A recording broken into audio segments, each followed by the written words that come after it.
সকালবেলায় ঘুম থেকে ওঠার পর যদি চোখের সামনে এরকম খাবার তৈরি করা থাকে মনটা একদম ভালো হয়ে যায়। তো এখন আমি ঘুম থেকে উঠলাম আর জাপানে এখন বাজে দুপুর 1টা।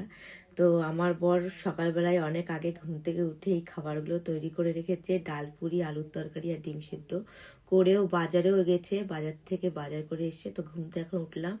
উঠে এই যে আমার সামনে খাবার সাজিয়ে দিয়েছে, এই যে ডাল পুরি, আলুর তরকারি আর এই যে ডিম সেদ্ধ। তো বলছে এগুলো খেয়ে নাও।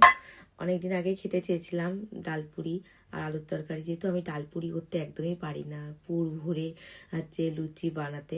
আমি প্লেন লুচি করতে পারি, কিন্তু ময়দার মধ্যে পুর ভরে লুচি বেলে ভাজতে পারি না। তো আমার বর দেখো কত সুন্দর ডালপুরি বানিয়েছে, এই যে। তো আমি তো দেখি অনেক খুশি, কারণ সকালবেলায় ঘুম থেকে উঠতে আমার অনেক দেরি হয় ছুটির দিনে।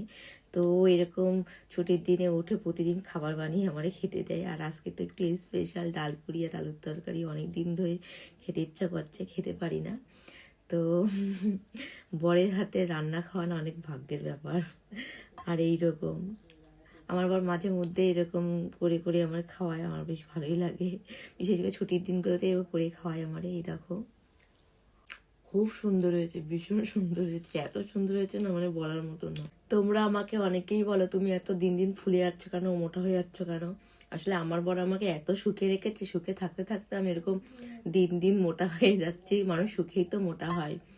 তো আমার বড় আমার এত সুখে রেখেছে যে আমি দিন দিন এরকম মোটা হয়ে যাচ্ছি, আর এত ভালো ভালো খাবার রান্না করে খাওয়াই দেখো।